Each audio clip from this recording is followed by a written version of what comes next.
আল্লাহ দুইজন ফেরেশতা পাঠান। সুবহানাল্লাহ। একজন ফেরেশতা বলে ইয়া রাব্বি নুতফা, পরিপূর্ণ 40 দিন ওই ফেরেশতা ওই যে বাচ্চাটা মার গর্ভের মধ্যে গেল ওই বাচ্চার জন্য ওই ফেরেশতা দোয়া করে ইয়া রাব্বি নুতফা, আল্লাহ এই যে বাচ্চা এই যে মা বাবার যে বীর্যটা আছে আল্লাহ তুমি এটাকে হেফাজত করো। পরের 40 দিন ওই ফেরেশতা চলে যায়, অন্য আরেকজন ফেরেশতা আল্লাহ প্রেরণ করেন, যেই ফেরেশতা খাবারও খায় না, যেই ফেরেশতা কোনো কালাম করে না, কথাবার্তা করে না, ওই ফেরেশতা এসে বলে ইয়া রাব্বি নূর ইয়া রাব্বি আলাকা, আল্লাহ রক্তের টুকরা যতটুকু জমাট রক্ত হয়েছে মার উদরের ভিতরে মার রেহেমের মধ্যে আল্লাহ এগুলাকে তুমি হেফাজত করো। এই ফেরেশতা 40 দিন হওয়ার পরে চলে যায়। তারপরে আবার দেখা যায় আরেকজন ফেরেশতা আসে, ওই দুই ফেরেশতা চলে যাওয়ার পরে 3 নম্বর 40 দিন যখন হাড্ডি মাংস সব কিছু পরিপূর্ণ হওয়ার অবস্থায় ওই সময় আল্লাহ আরেকজন ফেরেশতা পাঠায়। ওই ফেরেশতা এসে বলে ইয়া রাব্বি মুযগা, আয় আল্লাহ ওই বাচ্চার হাড্ডি মাংস সব কিছু তুমি হেফাজত করো। ওই যে আল্লাহ একজন ফেরেশতা পাঠাইলেন মার রেহেমের ভিতরে 2 নম্বর দিন 2 নম্বর 40 দিন আরেকজন ফেরেশতা মার রেহেমে, 3 নম্বর 40 দিন আরেকজন ফেরেশতা মার রেহেমের মধ্যে আল্লাহ পাঠাইলেন। এক একজন ফেরেশতাকে আল্লাহ এক এক কোয়ালিটি দিয়া পাঠাইলেন। মানুষটাকে বানাইবে আল্লাহ, যে মানুষ কপাল দিয়ে আল্লাহকে সিজদা দিবে, যে মানুষ তার কোমর দিয়া রুকু দিবে, যে মানুষ পা দিয়া দণ্ডমান হইয়া দাঁড়াইয়া আল্লাহর নাম বলবে, ওই মানুষ সাধারণ মানুষ না, ওই মানুষ আশরাফুল মাখলুকাত, সারা সৃষ্টির মধ্যে সেরা মানুষ হিসাবে জন্ম নিবে। এই কারণে আল্লাহ নূরের তৈরি ফেরেশতা দিয়া ওই সন্তান ওই মানুষের জন্য আল্লাহ দোয়া করানোর পরে তারপরে পরিপূর্ণভাবে 9 মাস 10 দিন 10 মাস 10 দিন নাই, তফসিরের মধ্যে লেখা 9 মাস 10 দিন, একেবারে ঊর্ধ্বে সীমানা 9 মাস 10 দিন, আর নিম্ন সীমানা হয়তো 6 মাসের মধ্যে বাচ্চা হতে পারে। এটা আল্লাহর কারিশমা।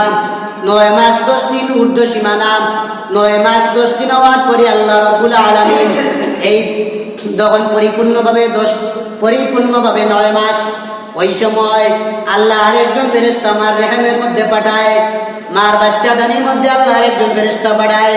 মা যদি ঘুমানো অবস্থায় থাকে ওই ফেরেশতা বাচ্চাকে মুখটা উপর দিকে করিয়া রাখে। মা যখন আবার দাঁড়ায় অথবা কোনো কাজ করে আল্লাহ ওই ফেরেশতা আল্লাহর হুকুমে ওই বাচ্চার মাথাটা উপর দিকে রাখে, নতুবা ওই বাচ্চাটা যদি নিচ দিকে চলে যায় রক্তের ভিতরে বাচ্চা হাবুডুবি হওয়ার পরে ওই বাচ্চা পরিপূর্ণভাবে জন্ম হবে না। এই কারণে আল্লাহ রাব্বুল আলামিন তুমি আর আমি বিবাহ শাদী করার পরে মানুষ শুধু বলে কি খবর, কয়দিন হয়েছে কয় মাস হয়েছে, কিন্তু কয় মাস হয়েছে কয় দিন হয়েছে এইগুলা তো আল্লাহ জানে কয়দিন হয়েছে। একমাত্র আল্লাহ ওই মানুষদেরকে বাড়ানোর জন্য ওই বাচ্চাটা যাতে রক্তের মধ্যে না ভরে, রক্তের মধ্যে যেন বাচ্চা হাবুডুবু না খায়, আল্লাহ আমার রেহেমের ভিতরে আরেকজন ফেরেশতা পাঠায়। ওই ফেরেশতা ওই বাচ্চাকে উপর দিকে রাখে। মা যখন চিত হইয়া শুয়ে যায় বাচ্চাটাকে ওই ফেরেশতা উপর দিকে রাখে। মা যখন দাঁড়ানো অবস্থায় কোনো কাজ করে ওই বাচ্চার মুখটা উপর দিকে ওই ফেরেশতা রাখে। মা যখন নামাজের মধ্যে যায় সিদ্ধারত অবস্থায় যায় ওই ফেরেশতা বাচ্চাকে মুখ উপর দিকে রাখে। মুখ যদি নিচের দিকে যায় ওই বাচ্চাটা রক্ত জমাটের অবস্থায় এমন অবস্থা হবে বাচ্চাটা সেখানে মারা যাবে। আল্লাহ রাব্বুল আলামিন মার পেটের ভিতরে বাচ্চাকে হেফাজত করার জন্য আল্লাহ আরেকজন ফেরেশতা তৈরি করেছেন, ওই ভ্রূণের ফেরেশতা। ওই ফেরেশতার দায়িত্ব হইল বাচ্চাকে উলট পালট করাইয়া দেওয়া। মা যখন চিত হইয়া ঘরের মধ্যে শুইবে বাচ্চাকে তুমি উপর দিকে মুখটা রাখিয়া দিবা। আল্লাহ এক একজন ফেরেশতাকে এক একটি দায়িত্ব দিয়া দিলেন, কিন্তু মানুষের আর কোনো দায়িত্ব নাই। মানুষের একটি দায়িত্ব হইল নামাজ পড়বা আর আল্লাহর খলিফা হিসাবে আল্লাহর গোলামি করিয়া আল্লাহর আইনটি দুনিয়াতে বাস্তবায়ন করবা, এইটা হইল মানুষের দায়িত্ব। কিন্তু আল্লাহ ওই মানুষকে দুনিয়াতে আসার জন্য আল্লাহ মার ভ্রূণের ভিতরে একজন ফেরেশতা পাঠায়। আল্লাহ রাব্বুল আলামিন 40 দিন নুতফার সময় একজন ফেরেশতা পাঠায়, 40 দিন মুযগার সময় আরেকজন ফেরেশতা পাঠায়, আলাকা রক্ত জমাটের সময় আল্লাহ আরেকজন ফেরেশতা পাঠায়। এইভাবে আল্লাহ এক এক ফেরেশতাকে আল্লাহ এক এক দায়িত্ব দিয়া দুনিয়াতে তৈরি করেছেন। আর আপনি আমি মনে করি একেবারে সোজা। আরেকজন ফেরেশতা আছে উদ্ভিদ জগতের ফেরেশতা, যেই ফেরেশতা জমিনের মধ্যে ধান লাগায়।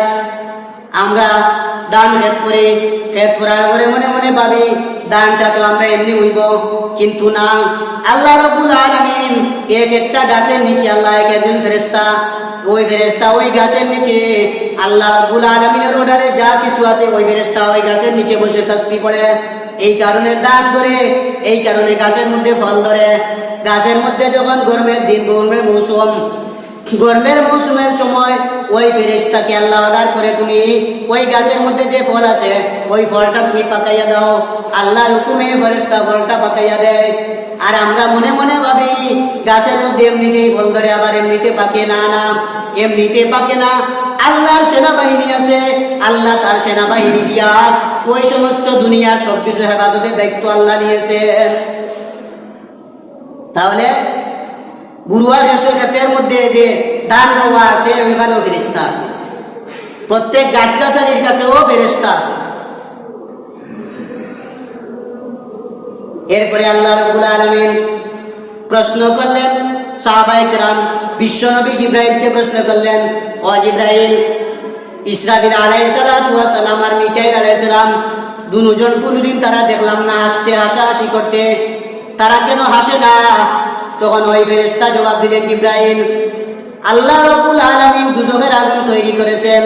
ওই দুজকের আগুন তৈরি করার পর থেকে আল্লাহ একজন ওই ইসরাফিল আর মিকাইল ফেরেশতা তারা কান্নাকাটি করে না। জাহান্নামের ভয়ে তারা কান্নাকাটি সব কিছু ছেড়ে দিয়া আল্লাহ রাব্বুল আলামিনের যে দায়িত্ব দিয়েছেন ওই দায়িত্ব পালন করার জন্য